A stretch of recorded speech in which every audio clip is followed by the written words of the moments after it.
ન મળતે.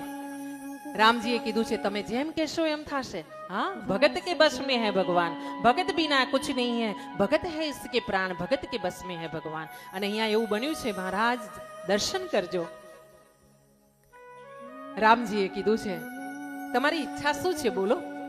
ત્યારે સુતીક્ષ્ણજીએ બે હાથ જોડીને કીધું છે દંડવત કરીને, પ્રભુ હે કૌશલ્યાનંદન, હે સિયાપતિ રામ, જો તમે મારા પર ખુશ થયા હોય ને તો પ્રભુ મારા ગુરુદેવને દર્શન આપવા માટે ચાલો એમની આશ્રમની કુટિયાત સુધી. રામજી જતા હતા પૂર્વ તરફ, હા, અને એમને લઈ ગયા ઉત્તર તરફ. હા, આ રીતે સુતીક્ષ્ણજી મહારાજ અગસ્ત્ય મુનિના આશ્રમે આવીને ઊભા છે.